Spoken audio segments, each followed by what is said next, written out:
From the 1011 Now streaming studio, this is The Night Beat. Sponsored by Pella Windows and Doors of Lincoln. We're starting with a developing story. Thank you for joining us. I'm Danielle Shenk. Madison is off tonight. Emergency crews are responding to a crash east of Lincoln. First responders and a Star Care helicopter were called to the scene near 148th and O Streets just after 5 p.m. According to Nebraska 511, traffic has slowed on 148th Street, just north of O Street. Stay tuned on air and online for updates on this developing story.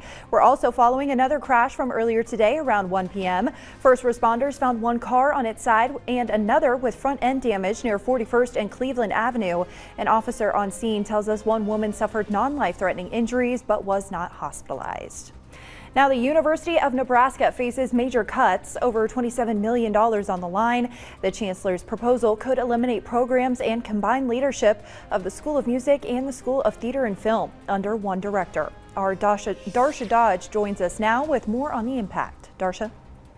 Danielle, the proposal would eliminate programs like meteorology, landscape architecture, and statistics, and combine the leadership of the Glencorf School of Music with the Johnny Carson School of Theater and Film under a single director. Felix Olszewska has directed UNL's music school for 2.5 years now, but if the chancellor's budget proposal passes, his job will be gone, and the music school will be overseen by the director of the Johnny Carson School of Film and Theater. You don't fire the football coach and have the volleyball coach lead both teams. The disciplines, he emphasizes, are completely different and require distinct leadership to advocate for both programs thoroughly. The allocation of resources is a concern for Olszewska, asking how a single director would decide which programs to support for each school. You need to have that expertise, the specific either music or theater background to make those decisions. The Glencorf School has been at UNL for 131 years, a massive program with more than 430 students that Olszewska wants to sustain and grow. And Olszewska wants to continue the interdisciplinary collaboration with the Film and Theater School, something he says can only happen at a high level with separate experienced leadership. The proposal would also consolidate the facilities managers from both schools into one, a tall order considering the music school alone hosts 250 events a year. It's hard to imagine how we consolidate this, those duties and then the duties from theater into one person. So what will it create? It will create most likely delays in processing. Public hearings on the proposed budget cuts begin Wednesday and continue through October 10th. The Glencorf School of Music hearing is scheduled for October 8th at 3 p.m. Danielle, back to you. Thank you, Darsha. In our crime tracker tonight, 2 Lincoln men convicted on federal gun and drug charges were sentenced today. Back in April, a federal jury found 51-year-old Olin Warner and 36-year-old Ernesto Leyva guilty. Warner received 30 years and Leyva 25 behind bars. According to the U.S. Attorney, Warner had been involved in trafficking meth and fentanyl in Lincoln since October 2019, while Leyva involved in the distribution of fentanyl and other drugs since 2021. Switching gears now to the weather. It's been a dry start to the week, and it looks like that trend may continue. Meteorologist Ken Shimmick joins us now. Ken, what can we expect tonight as we get ready to kick off a new month? Danielle, I think a mild evening headed our way. There may be a couple of passing sprinkles here or there, but most areas are going to stay dry and really rather pleasant. It is a bit on the breezy side, however. 3 minutes after the hour of 6, we are mainly cloudy in the capital city, but quite mild. 78 here in Midtown. 75 at the Lincoln Airport, and we've got that south wind at 8 miles an hour and a dew point that's relatively comfortable in the mid and upper 50s. As far as temperatures statewide go, it's low 70s to low 80s. A little bit warmer in the western half of the state where we've seen a little bit more in the way of sunshine during the afternoon, but all these temperatures are at or slightly above average for this time of the year.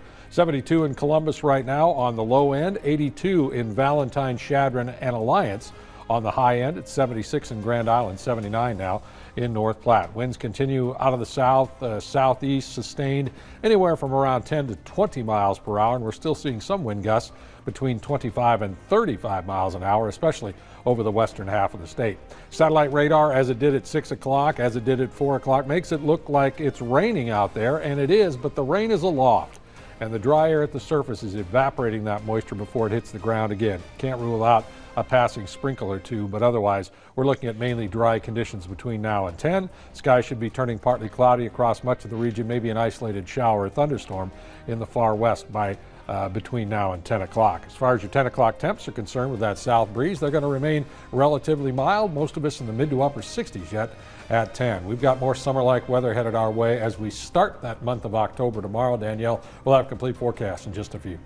Thank you, Ken. Earlier today, the Nebraska Medical Cannabis Commission held its final September meeting despite missing 2 commissioners who resigned at the governor's request.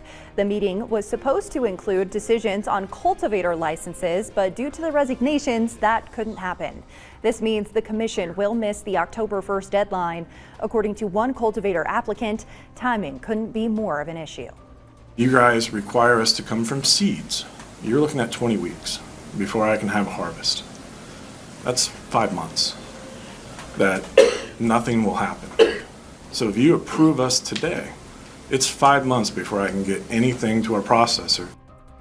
He adds that even after processing, it could still take another 6 weeks before patients receive medicine, pushing treatment 7 to 8 months out. He also pointed to Iowa, where he says only about 1% of people actually use dispensaries, with many turning to out-of-state sources or the black market.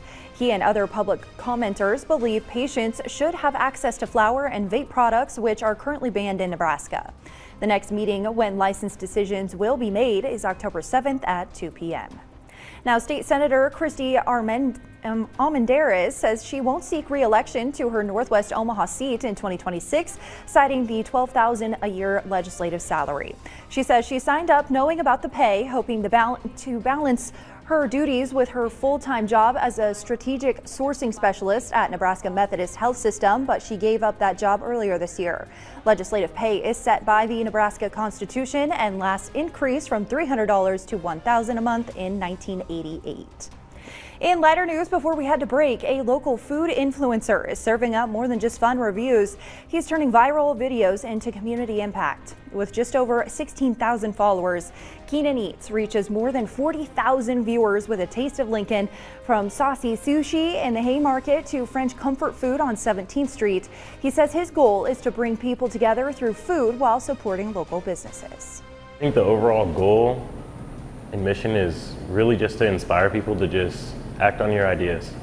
You never know how much that can impact somebody and impact a lot of somebody's. Now that impact is spilling over into his first ever food festival. The Here for the Food Festival is October 18th at the Food Truck Zone on 7th and K Streets in the Rosa Parks lot. You can find a link for tickets in this story on the 1011 Now app. You've been listening to The Night Beat. Sponsored by Pella Windows and Doors of Lincoln.